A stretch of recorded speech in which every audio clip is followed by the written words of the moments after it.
All right, our last unit, it talks about the idea of what's called a radical. So again, as I have throughout this class, there's some things I assume you know and you've seen. There's some things I don't assume. I assume that you have just the most minimal knowledge of this. So I am approaching this as if you've not seen any of this. So the first thing, I'm just going to let you know, what does a radical mean? Well, in case you're not familiar with it, a radical is this symbol, and you've probably seen it on your calculator. It looks like this.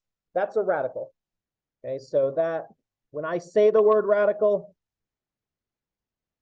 it's that symbol there that I'm referring to.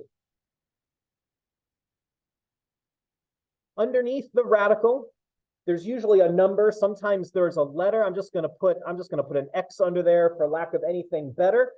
Math people like to have fun labels for everything. I'll usually just say this thing under the radical, but technically that's called the radicand.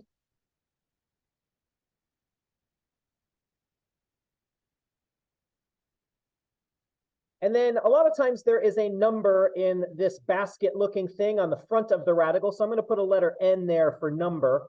And that is called the index of the radical. So I'm going to tell you what that means here in just a second, but I'm just giving you an opportunity to write that down.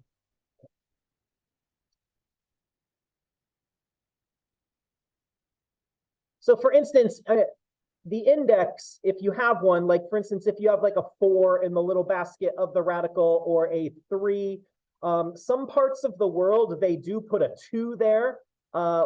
In the United States, as well as other countries, when there's a 2 in the basket, when there's an index of 2, we don't write the 2. That's just kind of our common notation. It's not wrong to write the 2. It's not wrong to leave it out. But what the index tells you in each of these cases, what this number here tells you, the index tells you how many times something is multiplied to get the radicand.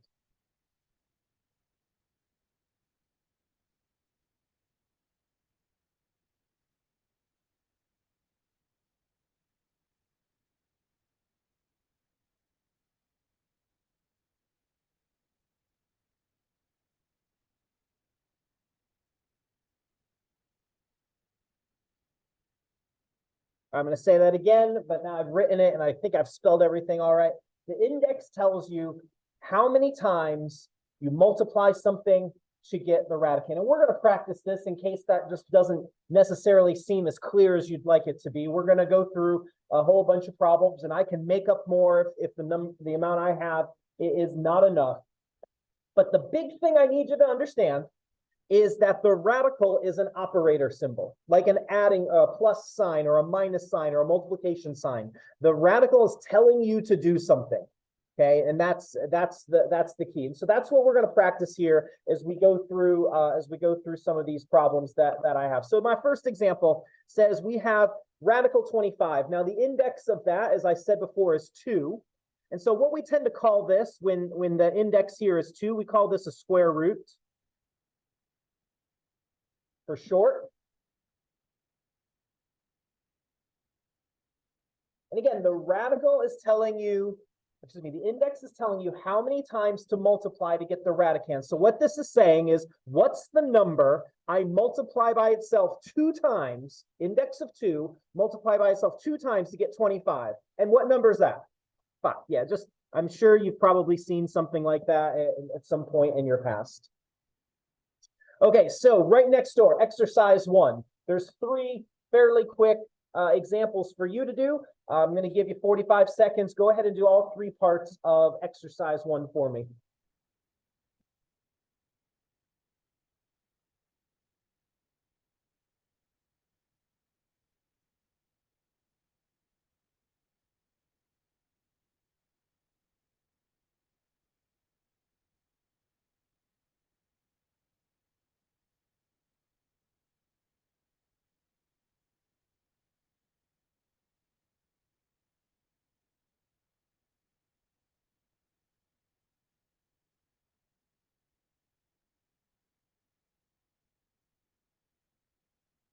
Now, I understand your calculator can do all these things, and you're welcome to use your calculator on these things. I don't care.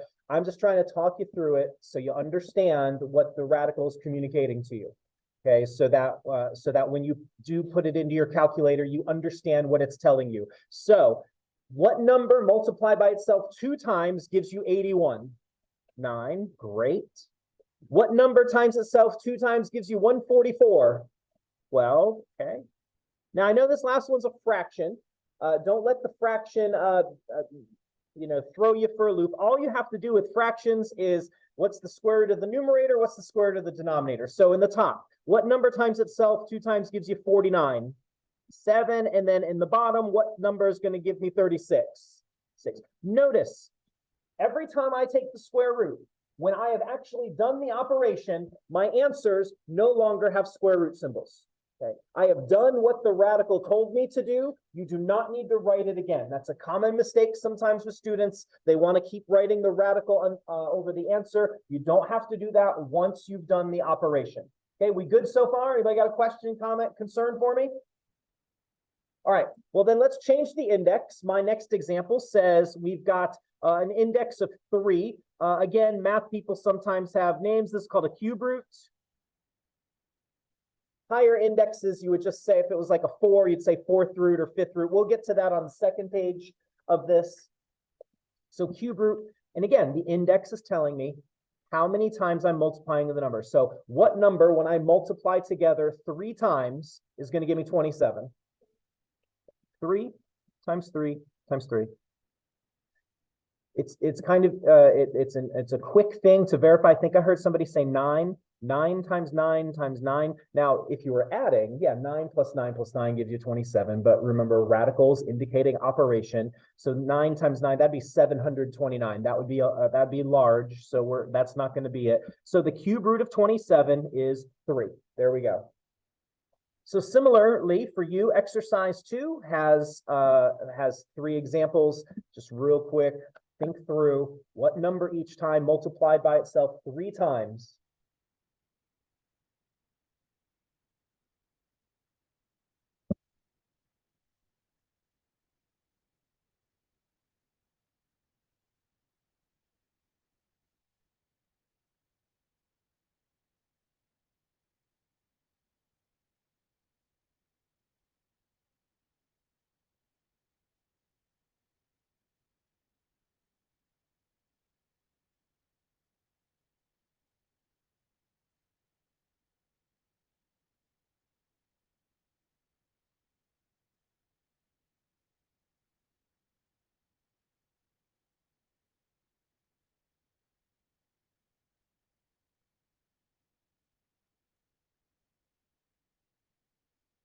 So first one, what number times itself 3 times is going to give us 125? Yep, 5 times 5 times 5. There we go. Anybody have trouble coming up with that? Just kind of a process of trial and error until you get familiar with these things. How about what number times itself 3 times gives us 64? And then the cube root of 8 over 27. Well, the cube root of 8 is what? 2. And then we already saw the cube root of 27 and the denominator is 3. So that's 2 over 3. Are we still doing okay?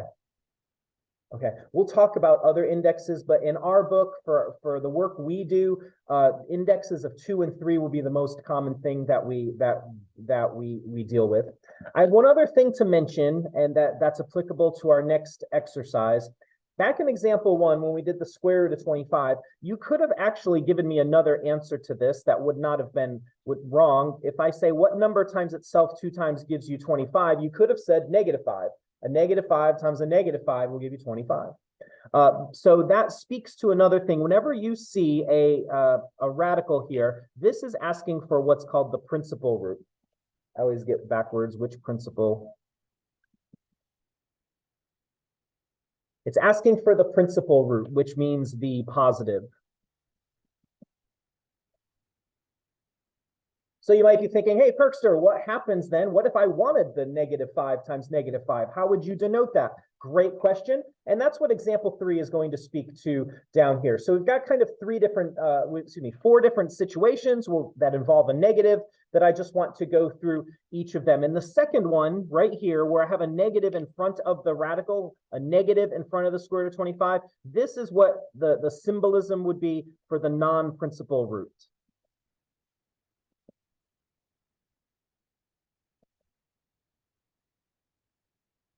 But don't worry, I'm never going to try to trick you on that. It's a pretty simple process to think through. If you want, you just cover up the negative that's out in front, and you say, okay, the square root of 25, we've seen that before. Square root of 25 is 5. And then this negative out front, this negative says, okay, I'm just going to put that in front of the number. So it becomes -5. And you're going to get to do that in your next example in just a minute. But before you get there, these other problems, just to talk about what they're asking us for. So the next one, the one right above, the square root of -25. Is there a number times itself that would give me a -25?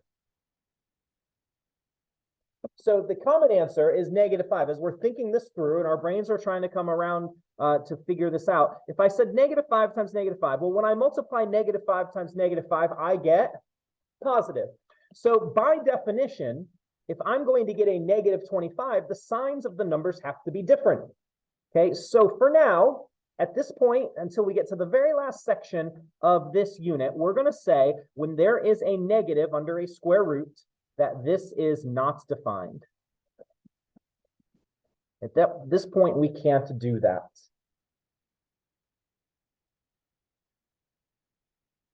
Now, that changes when I've got a cube root. Okay, cube root of -27. What number times itself 3 times would end up being a -27? -3. So let me just write this down here just to show you, because I want you to make sure that you can believe me on this. A -3 times a -3 times another -3. Well, the first two -3s give me a +9. And then the 9 times -3 gives me -27. So when the index is 3, when the index is odd, I can take the cube root of a negative number, and that's going to be -3. Last but not least, if I have a cube root and the negative is outside, this is no big deal at all. The cube root of 27 is 3. We've already said that about 9 times now. And then I just take this negative right here, and I'm just going to plop it down in front to -3, just like we did with the negative square root of 25. That was the second example. So just showing you the different positions of the negatives and whether you have an even index or an odd index and what happens in each of those. So exercise 3 kind of goes through the same sort of thing. You just get to write it down this time. So give it a try, please.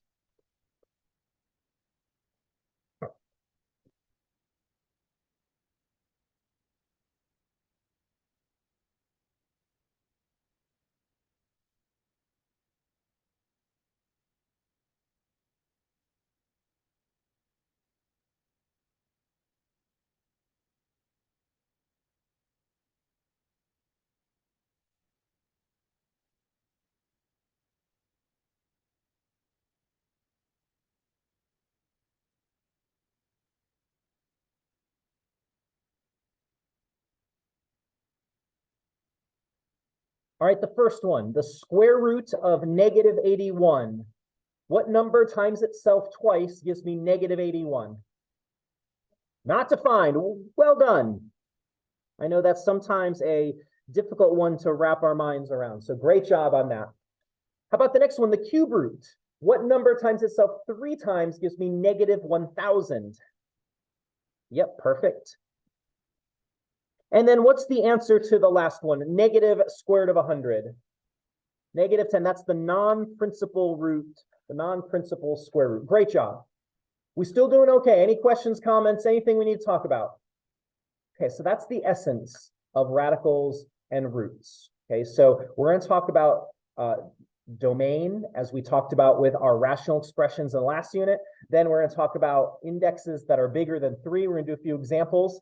and then we'll talk about what we're going to do after that. So coming down here, domain again. Remind me, because I know this is something we're going to focus on it a lot in college algebra. We've mentioned just a couple times in this class. The domain refers to what? Okay, the x values. Okay, the x values. That makes sense.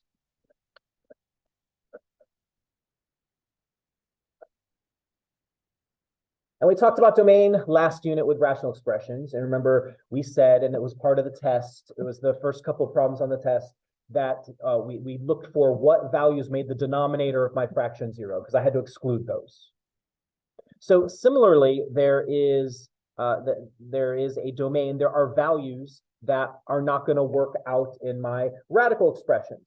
So when I'm asked to find the domain, well, there's two situations. The first situation here is what happens if I have an even index? Meaning, in this situation, the index is 2, but this also applies if the index is 4 or 6 or 8, although we probably won't see a whole lot of that in this class. But if you go forward into pre-calculus, if that's where your math destiny is going to take you, you'll definitely see things like that there. But this is for any even index. Okay? Well, here's the thing. We saw in example 3 that if I have a negative number under my radical with my even index, I can't take the square root of a negative number. Okay, there's no same number times itself that's going to give me a negative value. Okay, so I can't have negatives. So I'm just going to make that little note right here. We cannot have negatives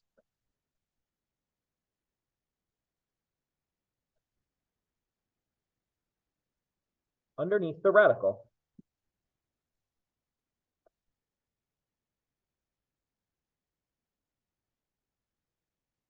So when I ask you to find the domain of this, and I've given you an even index, I am going to do that on the next test, I promise you.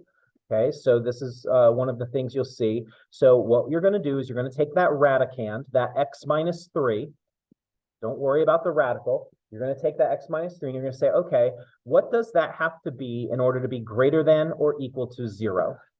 Meaning positive. What does it have to be so that it's not negative? Positive.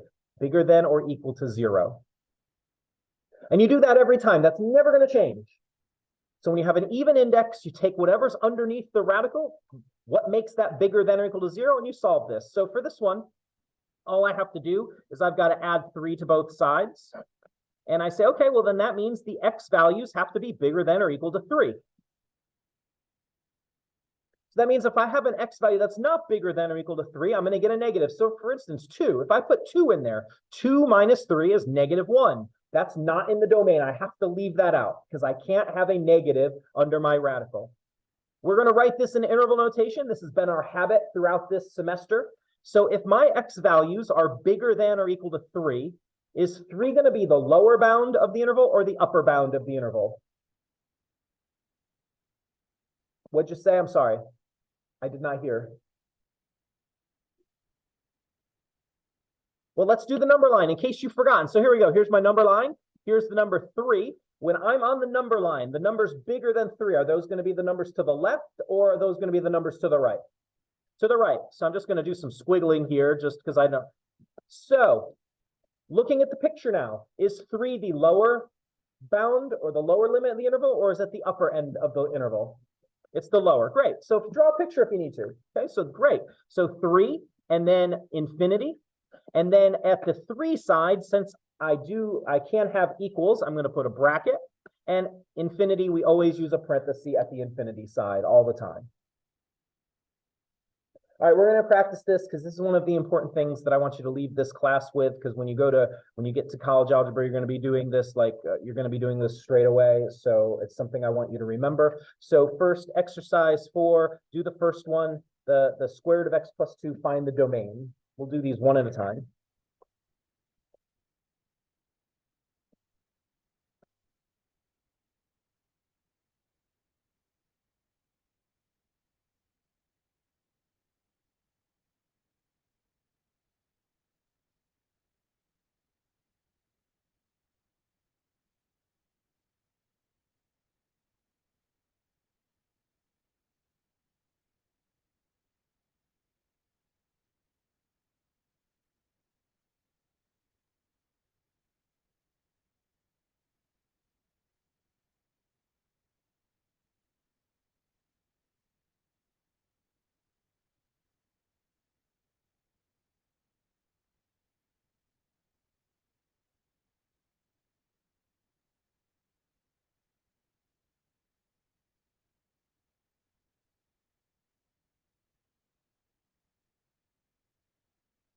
All right, what did you start off with here? What statement did you write down to find the domain? 100%, great job. X plus 2 greater than equal to 0, meaning what values of X are going to make that positive? Okay, because we can't have negative numbers under the radical. So this is a one-step problem just because we're getting our feet wet with this. I didn't want to be too ambitious. So we have X is greater than or equal to -2. Once again, if you needed to draw the number line, if my X values are bigger than or equal to -2, is -2 the lower end or the upper end? Okay, it's the lower end. And then infinity, since there's no upper end. And then once again, we'll put a bracket at the -2 side and then a parenthesis at the infinity side. Anybody got a question about this? Please feel free to ask whatever questions. I love questions. All right, well then go ahead and try the next one right below. The square root of 7 minus 2x. Now, just to give you a little hint, when you are solving this, you're gonna have to remember a little bit about solving inequalities and the one thing you have to remember. And if it's been a long time and you don't remember, we'll talk about it in a minute.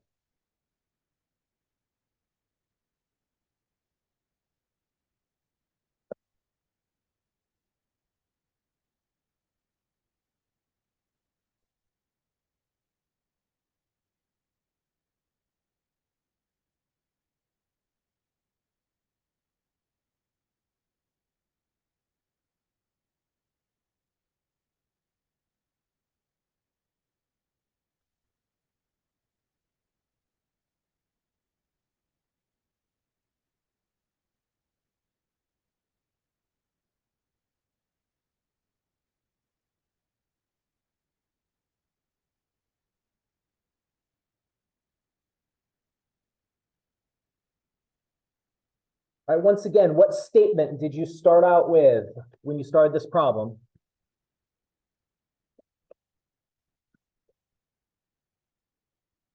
Perfection. Appreciate y'all's help.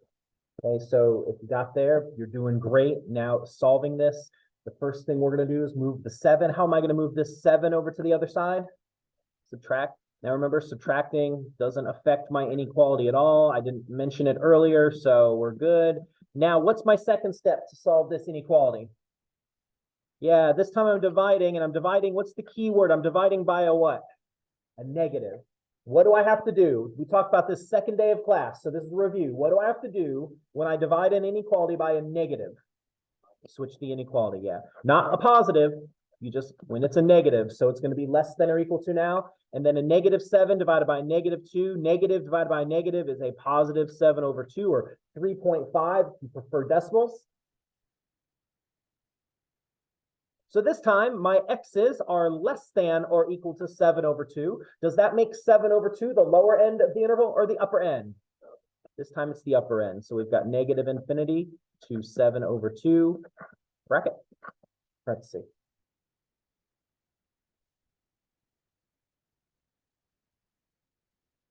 Okay, so that is even index.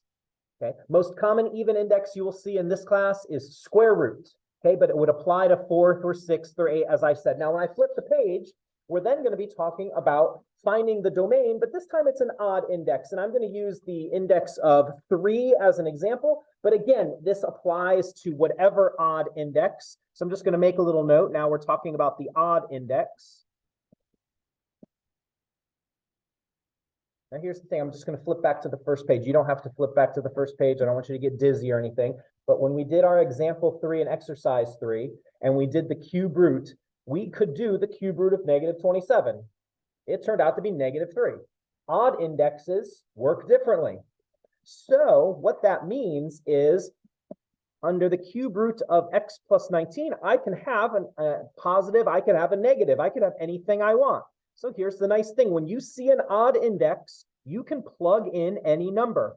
So that means the domain, if there's an odd index, is -infinity to +infinity.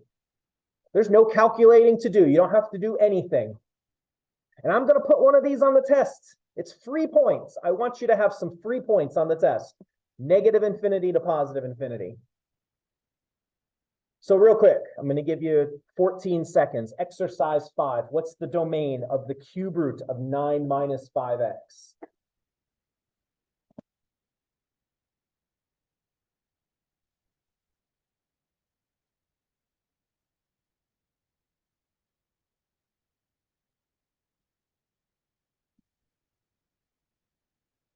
And what did you write down? What's the cube root of 9 minus 5x? Perfect. The key here is it's a cube root. If the index is odd. So you don't even have to do any thinking at all. It's negative infinity to positive infinity. There you go. All real numbers. You can plug anything you want into x because it doesn't matter if the radicand is positive or negative or anything. So there we go. All right, so one more thing to talk about, just a few examples here of what happens when my index is something besides 2 or 3. And again, I don't mind if you use your calculator. If you do not know how to use your calculator to do a root, talk to me after class. I'm happy to show you. It's all about just getting used to seeing these numbers. So I've got the 5th root of 32. Remember that index is telling me how many times I'm multiplying a number. So this time 5 times. What number times itself 5 times is going to give me 32? Yeah, 2. 2 times 2 is 4. Times another 2 is 8. Times another 2 is 16. Times another 2 is 32. And you'll see when the indexes get larger, numbers get bigger really fast. That's why I don't do too much focus on this, is because I'm not trying to torture you with numbers. I'm just trying to teach you how the math symbols work here. So let's just go one at a time. I'm going to give you 15 or 20 seconds for each of these. So go ahead and do the 4th root of 81. Let's start there.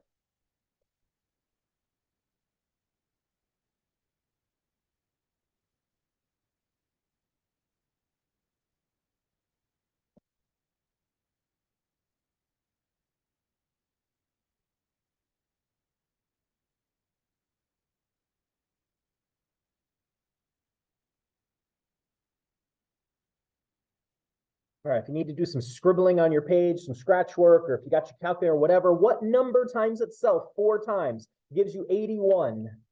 Yep, 3. Yep, 3 times 3 times 3 times 3 is going to be 81. Yes. Next one, another 15 seconds. The 4th root of 1 over 16.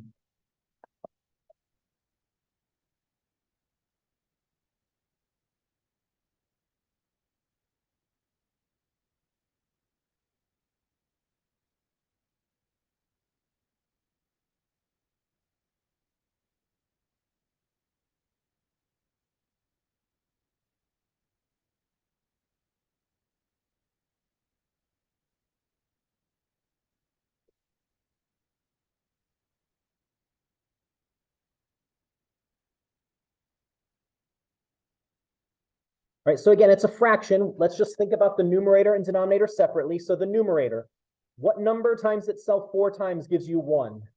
Yeah, that's the best number to take the root of, 1 for sure. And then what number times itself 4 times gives you 16? Okay, excellent. Next one, 5th root of 243. Okay, you guys are working ahead. That's fine. Again, you see how fast the numbers get big. That's a 5th root. 3 times itself 5 times gives you 243. And then the last one is the 5th root of negative 1 over 32.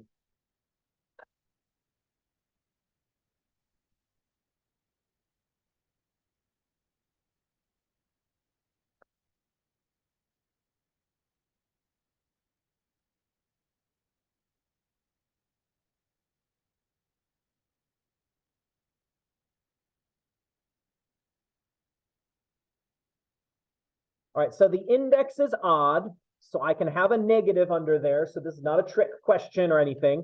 So my answer is going to be a negative something. And what's my numerator? What's my denominator going to be? 1 over 2. Fantastic. The next page, this is extra homework. So I'll talk about this in a minute. But MyMathLab does not have very many domain problems, and the domain is very important for us. So I've just made up 10 quick questions for you to do as part of your homework today when you leave class. And then the answers are on the last page.